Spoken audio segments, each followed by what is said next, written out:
Hi dear students, in this session I am going to teach you about Planck's quantum theory, de Broglie's dual nature of matter, Schrodinger wave equation, the derivation of Schrodinger wave equation. First, coming to Planck's quantum theory. What is Planck's quantum theory? Planck's quantum theory explains the relation between energy and wavelength. Energy and wavelength.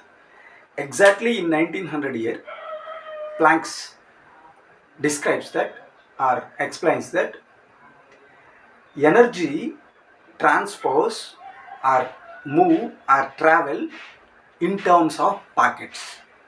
Those packets are hν. What he has exactly tell is that energy is hν. Energy is hν. This hν is can called as quanta or pockets. So how this relationship came out? E is equal to hν. So I am going to explain you how this E is equal to become hν. If I can take an electron is revolving around the nucleus. When an electron is revolving around the nucleus in the basis of x-axis, y-axis and z-axis, z-axis 3-dimensional. The electron is moving around the nucleus or revolving around the nucleus in cyclic fashion. If we can take one axis only and draw a graph for this electron, we will get, see, time, we are taking time on one axis, in another axis amplitude. Now I am drawing a graph for the electron which is revolving around the nucleus. So this is -1, this is +1, this is -1, this is +1, this is +1, this is -1. If you can consider, let's take one axis for example. Along one axis, if electron is revolving around the nucleus, then it make a wave like this. Within 1 second, if that electron revolves around the nucleus, this is that 1 second. Within this second, the electron reaches positive charge and one negative charge, maximum. So one positive and one negative, as it is 0 also. So this is positive, this is negative for 1 second. If another second, if it will revolve one more round, then one more graph will come. This is second. This is +1, this is -1. Understand what I mean? This is -1, this is +1. When electron reaches +1 and when electron reaches -1, that is I am drawing here, +1, -1. Within a second, one circle was completed, and in second round is complete. So like that, if the electron revolving around the nucleus, based on its speed, this wave will change. This can be called as wave. This is a wave. So this is the wavelength between two tops or between two downs. This is called as wavelength, and that is indicated with lambda.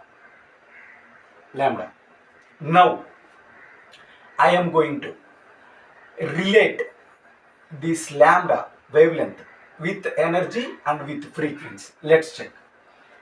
If this is for 1 second, one cycle. If within 1 second this particle can move around the nucleus 2 times, then what will happen? See, within a second, 2 waves will be generated. 2 waves will come. If in the same fashion, within a second, if that revolves 4 rounds around the nucleus, then graph will be, or wave will be 1, 2, 3, 4. If it revolves 8 times, 1, 2, 3, 4, 5, 6, 7, 8.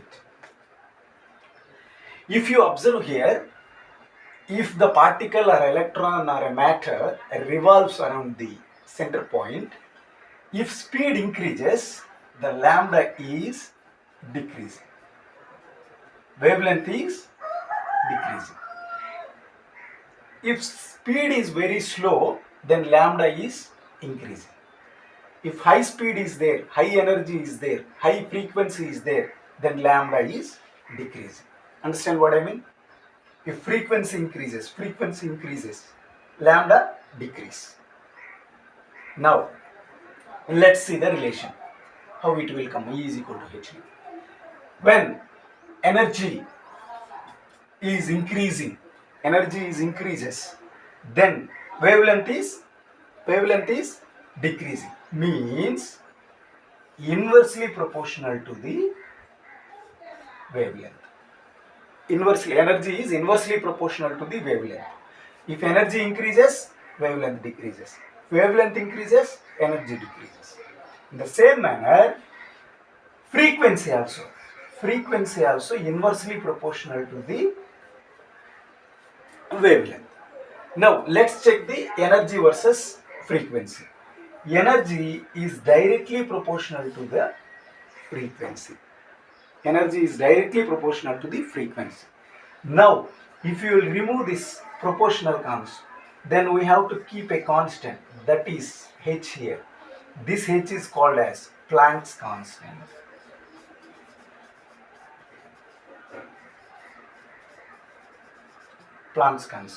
E is equal to h nu. See how simply E is equal to h nu came by knowing this theory.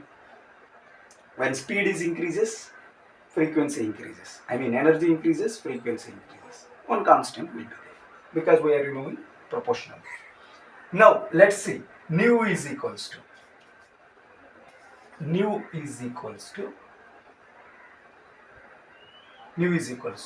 c by lambda. Because we have to keep one constant. This is light velocity. C is equal to light velocity.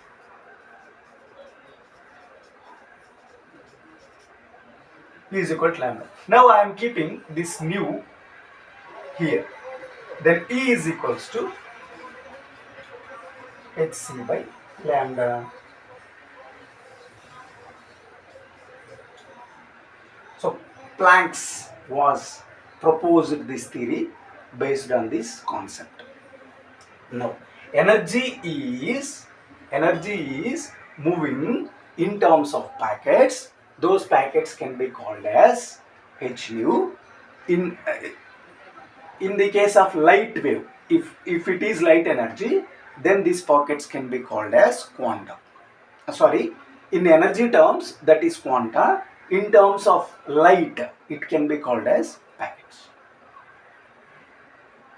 Fine. This is the basic theory. So how E is equal to become h nu?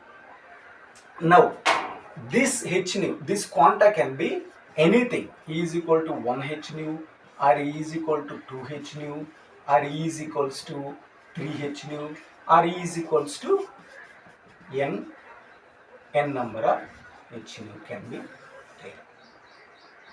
N will be the integer. This is Planck constant theory. Planck quantum theory. Planck explains the relation between energy and frequency. E is equals to h nu. So this h nu can be called as pockets. Now let's see the de Broglie's dual nature of the matter. De Broglie has taken two reference equations to derive his equation. That one is E is equals to mc square, Einstein equation, and next one is E is equal to hc by lambda, Planck's quantum theory, Planck's equation. Based on these two, he has derived that the relation of the dual nature of a matter equation. What is this? Let's see. Then E is equal to mc square, E is equal to hc by lambda. He has taken both of them. Mc square is equal to hc by lambda. Then c C is cancelled. Then mc is equals to h by lambda. Now mc lambda is equals to h. Lambda is equals to h by mc. C is light velocity, m is the moment. Now instead of c, I am keeping here h by mv. V also velocity. C is light velocity. I am taking velocity in terms of v. So now h by mv is equals to, means h by p. P is momentum of the particle. M is mass, v is velocity, p is momentum of the particle. Sorry, m is mass of a particle.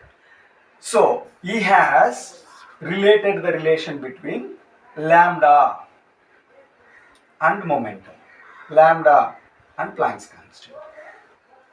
So Planck's what has given? He has given E is equal to h nu, energy between frequency relation. What de Broglie explains? He has given detailed information for lambda, right? Lambda, wavelength. So Planck's is for energy, de Broglie is for wavelength. Fine. So finally de Broglie tells that lambda is equal to h by p. Dual nature means when a particle revolving around the nucleus, if one time we can capture it, we can able to find a particle here, for example. The next step we can able to find here, next time here, next time here, next time here, next time here, next time here, next time here. In this manner we are able to find at many places of that particle. So if we draw a line for that particle, we became to know that this is revolving around the nucleus, meaning in cyclic fashion it is moving. So if at a particular time we want to see that particle, we are able to see only the particle at that particular time. If we want to draw a graph, then wave will come for that one. So what he told that at a particular time you cannot tell the wave, at a particular time you cannot able to find the wave, and if you want to find the wave, you cannot able to find the particle at a particular place. Understand? So this is the dual nature of a matter. You can able to see a particle at particular time. If you are not able to see the particle there, you can able to assume that it is revolving. So if it is revolving, it is making a wave. So wave nature and particle nature. And wave nature. So these both are there in the matter. That is explained by de Broglie with this relationship. Fine. Good. Let's go to derivation of Schrodinger wave equation. Schrodinger has given a equation for wave. Let's see what is it.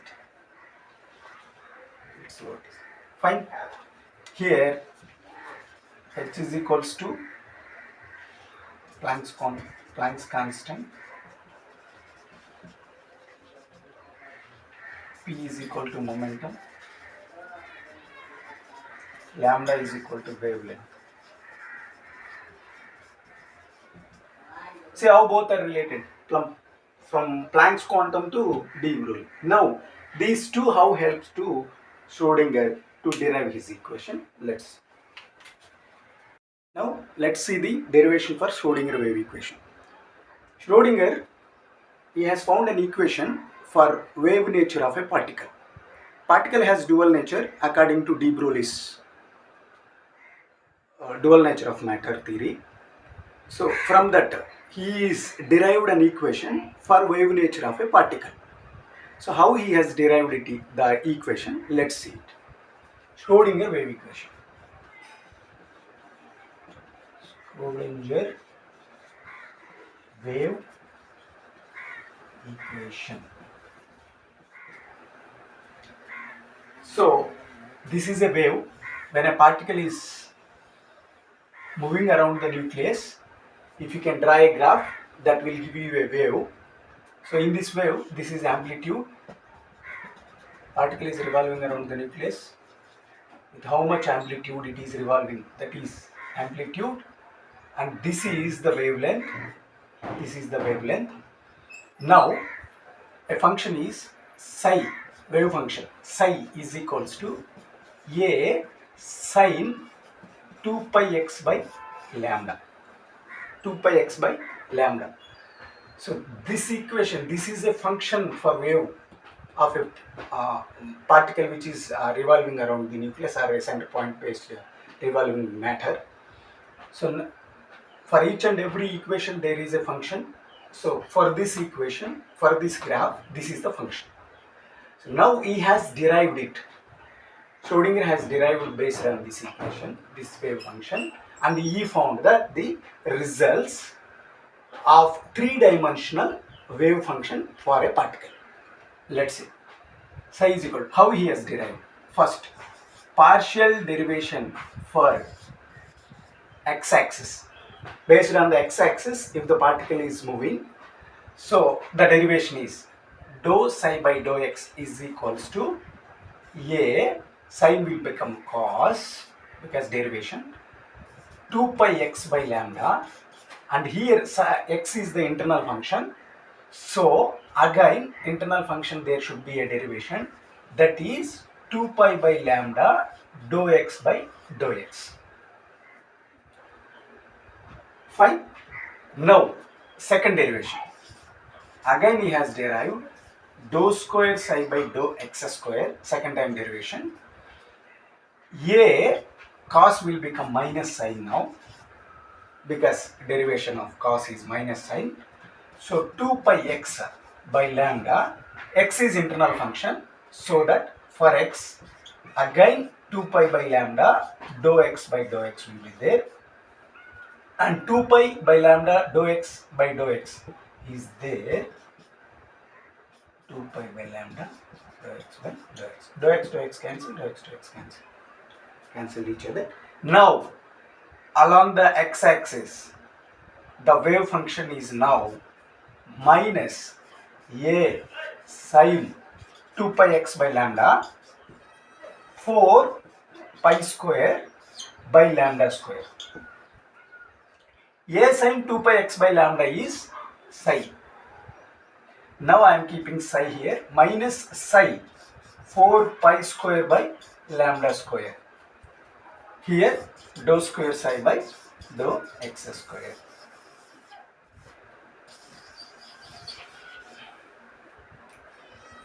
Remember this. Now we are going to find it for 3-dimensional. Even in 3-dimensional also, dou square psi by dou x square, this is along one axis. If on the basis of x-axis, the function is this. If at the same time a particle is revolving based on 3 dimensions, x-axis, y-axis and z-axis, then the formula is dou square psi by dou x square, dou square psi by dou y square, plus dou square psi by dou z square is equals to minus psi 4 pi square by lambda square only.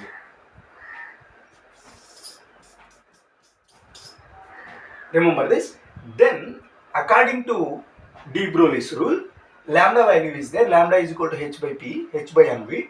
We are going to substitute that formula instead of lambda, then the derivation will continue and final answer will come from this one. Fine. Now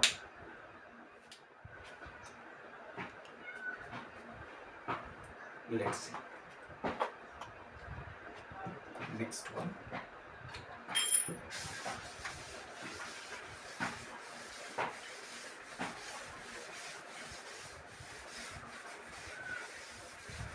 Continuation.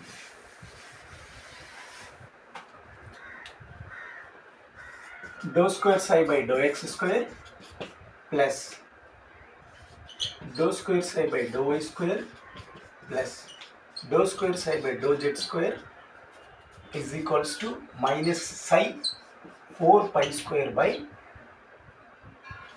lambda square. 4 pi square by lambda square. Now this one dou squares by I'm taking common psi 1. So dou square by dou x square plus dou square by dou y square plus dou square by dou z square into psi. I'm taking this psi as common, and now minus psi is equals 4 pi square by lambda square is there. Fine. So this can be called as Laplace equation. The symbol is like this, Laplace symbol. Now it is in square form, so Laplace square into psi is equals to 4 pi square by lambda square. Remember this.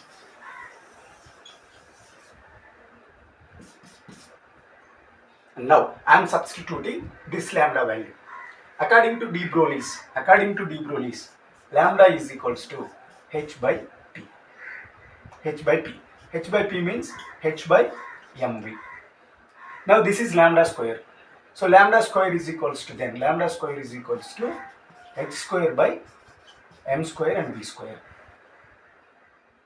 M square v square. I'm just taking this one to this side. Laplace square psi into 1 by 4 pi square psi.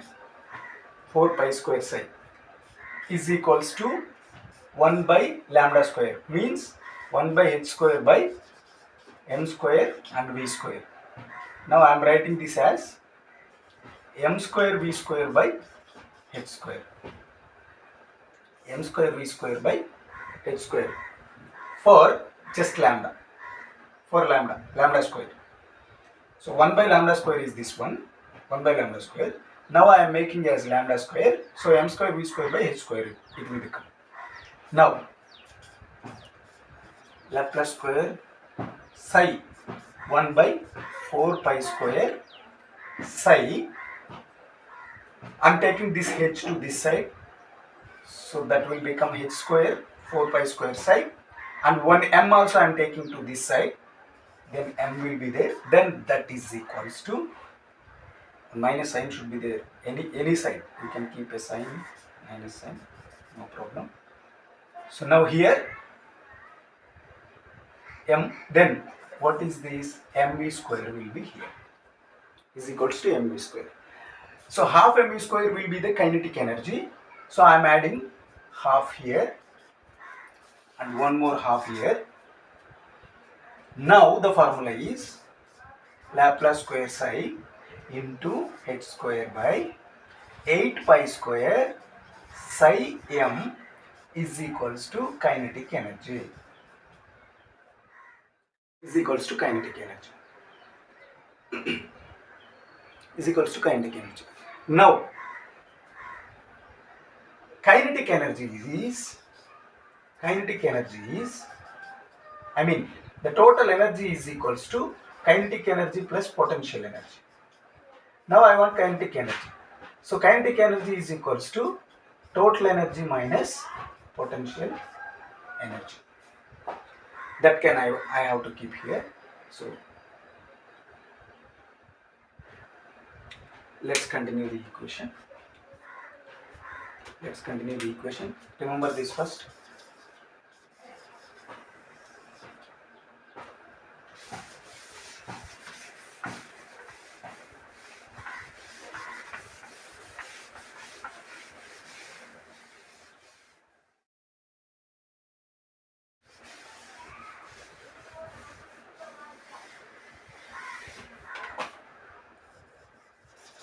I'm continuing this one.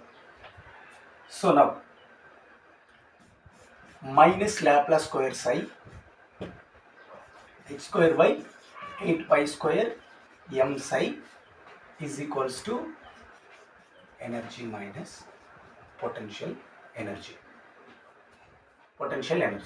Now I want to take this to this side, or I want to send them to that side, because we just want a three-dimensional related thing only. Three-dimensional related thing.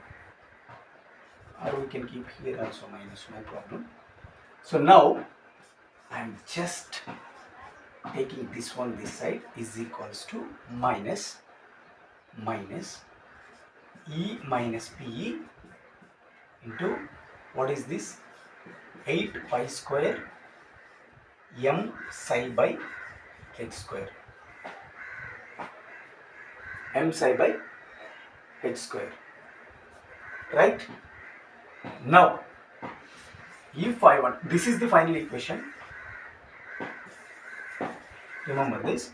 Now I'm making no shortcut that psi square means this one is dou square psi by dou x square plus dou square psi by dou y square plus dou square psi by dou z square. This one is this one only now.